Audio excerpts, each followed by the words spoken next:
नमस्कार, स्वागत है, अभिनंदन आप सभी दर्शकों का वेदर अलर्ट इन्फॉर्मेशन में। इस वीडियो में बात की जाएगी बंगाल की खाड़ी में बनने वाले साइक्लोन स्टॉर्म के बारे में और साथ ही देश में अगले 3 दिनों के दौरान कैसा मौसम रहने वाला है, इन सभी के बारे में बात की जाएगी। तो अच्छी तरीके से समझने के लिए वीडियो को बिना स्किप किए एंड तक जरूर देखिएगा। बंगाल की खाड़ी में जो सिस्टम बना था वो लगातार प्रभावी हुआ और उत्तर पश्चिम दिशा की तरफ आगे बढ़ा। पहले अनुमान था कि ये उड़ीसा के पास से रिकर्व करेगा और यहाँ से इसके रिकर्व करके बांग्लादेश और पूर्वोत्तर भारत की तरफ जाने की संभावना थी। पर लेकिन हमने आपको हर वीडियो में बताया था कि ये जो मॉडल का फोरकास्ट होता है ये लगातार अपडेट होता है और इसमें चेंजेस होने की संभावना अधिक होती है। पर लेकिन अब जो नया अपडेट आया है उसके हिसाब से इसके ट्रैक में चेंजेस आया है और इसके अब उत्तर पश्चिम दिशा में आगे बढ़ते हुए आंध्र प्रदेश और तमिलनाडु की तरफ जाने की संभावना दिखाई दे रही है। फिलहाल ये सिस्टम इस समय बंगाल की खाड़ी के दक्षिणी हिस्सों पर लगभग इस जगह बना हुआ है, जिसके प्रभाव की वजह से दक्षिण भारत पर कई स्थानों पर भारी बारिश दर्ज की जाएगी। इस साइक्लोन के स्टॉर्म की वजह से आप देख सकते हैं कि बंगाल की खाड़ी की हवाएं और साथ ही अरब सागर की हवाएं, सभी हवाएं इसी के सिस्टम के चारों तरफ घूम रही है। क्योंकि जब भी कोई स्ट्रॉन्ग सिस्टम बनता है कि तो वो अपने आसपास की सभी हवाओं को अट्रैक्ट करता है, जिसकी वजह से वो लगातार प्रभावी होता रहता है।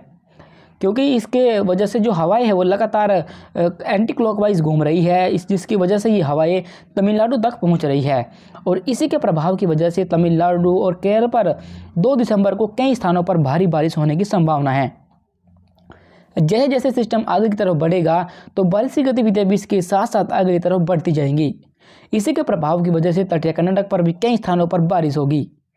मध्य भारत के हिस्सों पर आप देख सकते हैं कुछ मॉइस्चर की मात्रा दिखाई दे रही है, जिसके प्रभाव की वजह से मध्य प्रदेश और महाराष्ट्र पर कई स्थानों पर हल्की बारिश होने की संभावना है। इन भागों पर कहीं कहीं तेज बारिश के साथ ओलावृष्टि भी हो सकती है। जबकि उत्तर भारत में पहुंचे तो उत्तर भारत पर एक WD बना हुआ है, जो उसके प्रभाव से पहाड़ी राज्यों पर जम्मू कश्मीर, हिमाचल प्रदेश और उत्तराखंड पर कई स्थानों पर बारिश होगी। मैदानी हिस्सों पर बना सिस्टम कमज़ोर हो जाएगा, जिसकी वजह से यहाँ पर मौसम साफ हो जाएगा।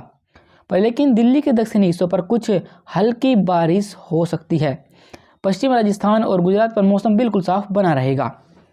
पूर्वी भारत में पहुंचे तो पूर्वी भारत में पूर्वी उत्तर प्रदेश, बिहार और झारखंड पर मौसम साफ रहेगा। पश्चिम बंगाल और उड़ीसा पर भी मौसम साफ रहने की संभावना 2 दिसंबर को बनी रहेगी। पर लेकिन 2 दिसंबर की शाम से उड़ीसा के हिस्सों पर कुछ बादल छा सकते हैं, जिसकी वजह से यहाँ हल्की बारिश हो सकती है। क्योंकि ये साइक्लोनिक स्टॉर्म जैसे जैसे आगे बढ़ेगा तो उड़ीसा के हिस्सों के मौसम को भी प्रभावित करेगा। पूर्वोत्तर भारत पर भी कई स्थानों पर मौसम बिल्कुल साफ बना रहेगा, जबकि जो अरुणाचल प्रदेश का हिस्सा आता है इन भागों पर कुछ बारिश हो सकती है। इसके बाद आगे बढ़े और 3 दिसंबर के मौसम को देखें। 3 दिसंबर के मौसम को देखें तो आप देख सकते हैं कि बंगाल की खाड़ी में बना सिस्टम आगे की तरफ बढ़ जाएगा और तमिलनाडु और आंध्र प्रदेश के काफ़ी करीब आ पहुंचेगा। इसके प्रभाव की वजह से यहाँ पर कई स्थानों पर भारी बारिश के साथ तूफानी रफ्तार से हवाएं चलना शुरू हो जाएंगी।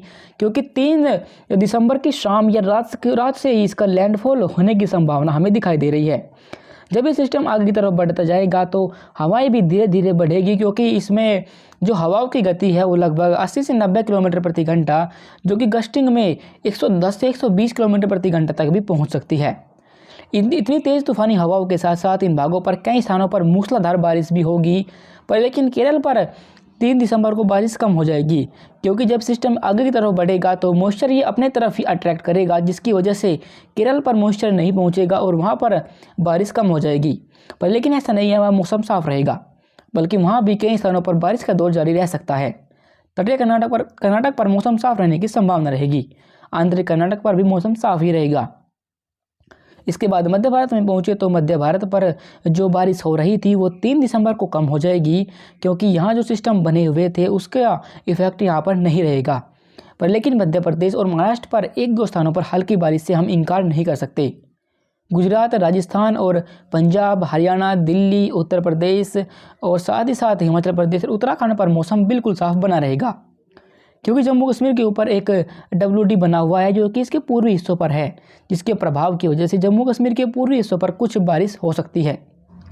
बिहार, झारखंड, पश्चिम बंगाल और उड़ीसा पर, माफ़ कीजिएगा, उड़ीसा नहीं बल्कि छत्तीसगढ़ पर मौसम साफ रहने की संभावना दिखाई दे रही है। उड़ीसा के जो तटीय हिस्से आते हैं इन भागों पर मौसम बदल जाएगा और यहाँ पर बारिश की गतिविधियाँ शुरू हो जाएंगी।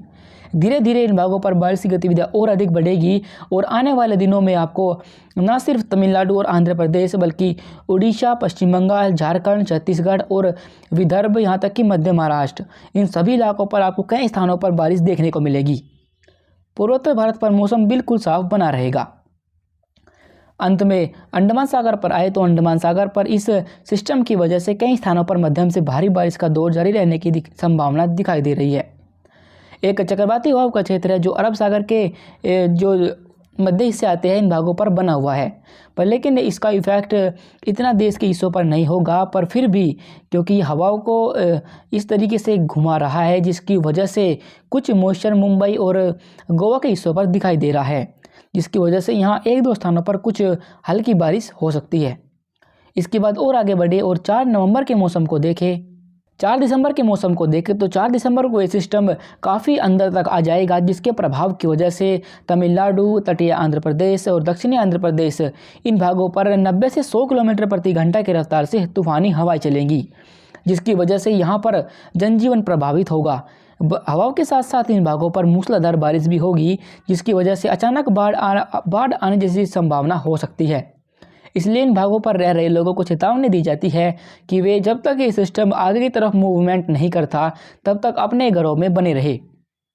इसी के प्रभाव की वजह से जो उड़ीसा का हिस्सा रहेगा यहाँ पर भी कई स्थानों पर भारी बारिश का दौर शुरू हो जाएगा और आने वाले दिनों में यहाँ पर और अधिक बारिश होने की संभावना रहेगी, क्योंकि ये मॉइस्चर को इस तरीके से लगातार अंदर की तरफ पुश कर रहा है, जिसकी वजह से मध्य महाराष्ट्र और छत्तीसगढ़ साथ ही विदर्भ इन भागों पर भी इसका इफेक्ट होगा और यहाँ पर भी 40 से 50 किलोमीटर प्रति घंटा की रफ्तार से हवाएं चलना शुरू हो जाएंगी।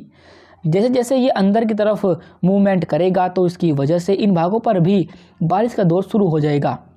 जब ये सिस्टम विदर्भ के पास पहुँचेगा तो यहाँ से इसके रिकर्व करके बिहार और झारखंड की तरफ जाने की संभावना दिखाई दे रही है, जिसकी वजह से बिहार, झारखंड और छत्तीसगढ़ साथ ही मध्य महाराष्ट्र इन भागों पर भी कई स्थानों पर भारी बारिश दर्ज की जाएगी।